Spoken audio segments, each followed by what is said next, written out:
Hey guys, and welcome back to another YouTube video. In this video, we'll be going through the Brisbane vs Hawthorn game, or Hawthorn vs Brisbane game, in which Hawthorn just smoked them.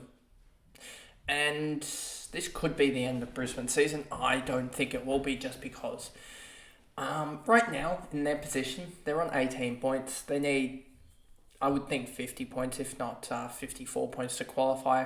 That's, 32 or 36 points needed now from their position. That's going to be another 7 or 8 wins out of their last 12, I believe it is.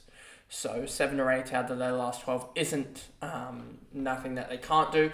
They just look shot at the moment. And they haven't beaten Hawthorn since 2019 or something like that, 2018. So that run continues. Didn't know about that run. And yeah, I don't think it's over for Brisbane, but I think that is definitely tough now for them to do it, as they really needed that win to get them down to almost just needing, I think it would be something like 6 or 7 wins out of their last 11 or 12 games to get in, but they obviously need more than that now. But anyway, before we jump into this video, remember to like and subscribe, turn the notification bell on so you know when I upload, and let's get into this video. And I'm pretty sure I just realized that my math was off there in saying so. I think I said they needed 7 or 8 wins. They actually need 8 or 9 wins from here to get in, which makes more sense, because you shouldn't be below about 50% win rate and need just over it to get in. So yeah, 8 or 9 wins from here is a lot tougher out of 12 games than the 7 or 8.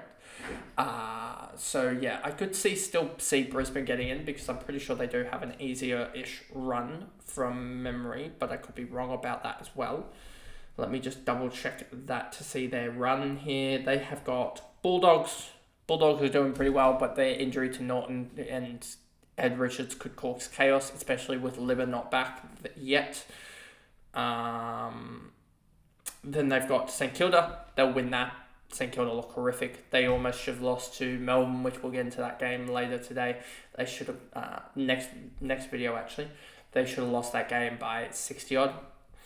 Then they play Port at Port. That'll be a tough game. Then they play Melbourne up in Brisbane. Melbourne don't, I think, travel that terribly well, so that should be a win there.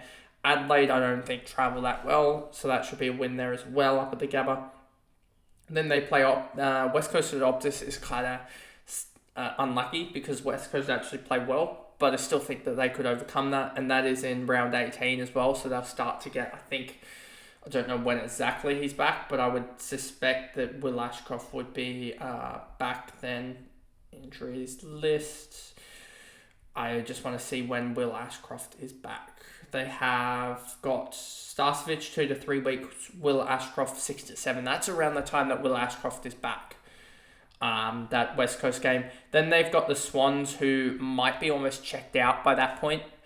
So at the Gabba, so they might win that one. Then they've got Gold Coast, who they beat earlier this year. I could see them beating again quite convincingly. Then they've got St Kilda, who I think they could win that as well.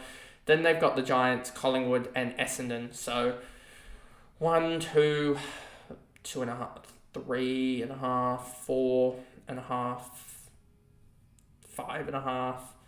I could see them easily winning 6 games this year, more this year, which will get them close. And it means that they probably do have to beat Melbourne. They do have to beat Essendon as well. I didn't even count the Essendon game as a win. So they are probably going to run it close.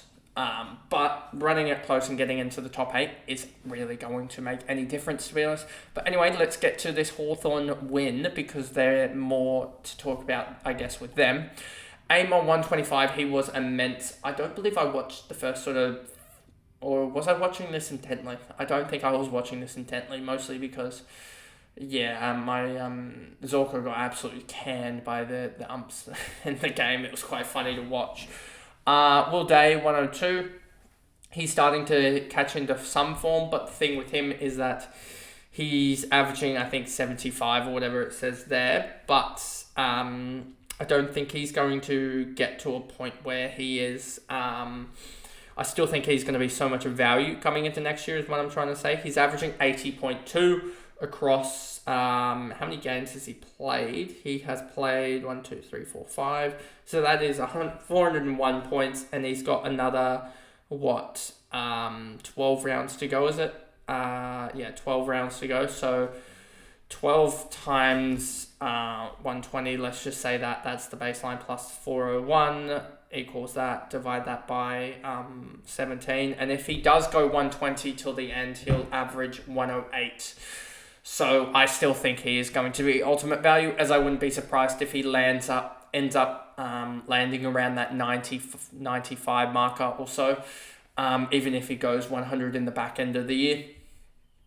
Just because those two games basically have knocked off, I would suspect around 5 points of value. D'Ambrosio, 98, he was really good. Sicily, 93, I thought he was really good early. Faded out quite badly in the end with an 18, 16. And Newcomb as well, an 87. I think he started off really strongly. Quarter 2 and 3, he sort of didn't get going with the 12 and 13, but then 30 in the last quarter really got going. Then you have Gunston, I think he kicked 4 in the end from memory here. 1, 2, 3, and 4. Yeah, he kicked 4 in the end. Ginnivan as well got a lucky, I think, free kick in the end where he basically dragged his, he used his arm again to get a free kick. And then aside from that, he was really good up the ground, but I mean, he's a small forward. He's going to pop a 40 next week. McDonald, an 80. I've been really surprised that he hasn't sort of grown into the player that we sort of thought he would be. I thought he would honestly be an on-baller, but it seems like he's just turned into a small forward. And he didn't actually kick any goals here. Kicked 2 behinds here and still managed an 80. Meek, an 80, seems also injured as well, of course, right after I bring him in. So yeah, he had a really good first half and then 14-14 in the second. Really, really poor, which is annoying. But an 80, I mean, it's serviceable. Chol, 79, MP, 78, Warple, 75. Dylan Moore, 69. I don't know why I've picked him, ever. 20, 22, 5, and 22. He not only gets his head almost taken off every week, he also is just a guy that isn't really playing with a decent position. I said it was a decent position, but it's just not a decent position. We were seeing some outlier results last week. I mean, not last week, a couple of weeks ago when he was scoring tons. It's just not a good role to be in, the role that he's in at the moment. If I look at it quickly here, Dylan Moore, he had 16 touches, 6 kicks, 10 handballs, 4 marks, 4 tackles, and a goal for a 69. And I just want to see where were his, does it tell me, centre bounce attendance is 8 out of a possible 29. So he was in there 25%, 27, 28% of the time, something like that. Yeah, that's just not there. The role is just not there for him. Mackenzie as well, thought he would be also one to step it up. He did really well in the first half and then faded very much so in the second with a 20 second half. Nash, Weddle, Scrimshaw, Deer got subbed out for Bruce, Jarth, Frost, Hardwick, Bruce, and then Mitchell with an 8.